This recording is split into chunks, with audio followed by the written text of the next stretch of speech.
एक औरत की शौहर के तमाम भाइयों से शादी का रिवाज। सदियों पुराना फरसुदा रिवाज अब तक बरकरार, लेकिन कहाँ?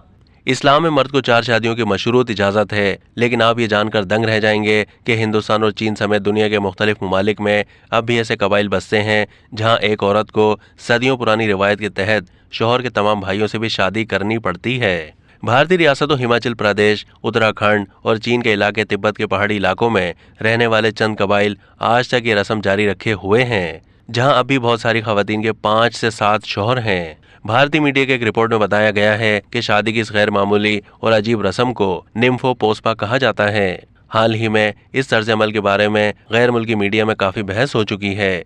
CNN और बरतानी की मारूफ वेबसाइट मेल ऑनलाइन ने बड़ी तफसील से रिपोर्ट्स दी हैं। इस रस्म के तहत औरत को अपने शौहर के भाइयों से भी शादी करनी होती है। पहले वो खानदान के किसी एक मर्द से शादी करती है और फिर उसके भाइयों से भी उसकी शादी होती है। आमतौर पर कोई शिकायत सामने नहीं आती। यहाँ की खवातीन भी इस रिवायत को बखुशी कबूल करती हैं। रिपोर्ट के मुताबिक हिमाचल की पोलेंड्री रिवायत में एक ही छत के नीचे रहने वाले खानदान के तमाम भाई रिवायत के मुताबिक एक ही लड़की से शादी करते हैं और इस दवाजी जिंदगी गुजारते हैं। शादी के बाद भाइयों के दरमियान शादीशुदा जिंदगी के हवाले से मुआहदा होता है। फॉरवर्ड प्रेस के मुताबिक बिलाशुबा इस किस्म की शादी को कानूनी हैसियत नहीं मिली, लेकिन ये माशरे का एक ऐसा रिवाज है। शादी की इस गैर मामूली रस्म में तलाक का रिवाज भी है। इसमें दोनों तरफ के लोग बैठते हैं, एक सूखी लकड़ी को तोड़ दिया जाता है। लकड़ी तोड़ने का मतलब तलाक लेने के बाद अलग हो जाना है। उसके बाद ये रिश्ता खत्म हो जाता है। भारतीय मीडिया रिपोर्ट के मुताबिक हिंदुस्तान के मुतादिद हिस्सों में शादी के इस रिवाज का जिक्र मिलता है।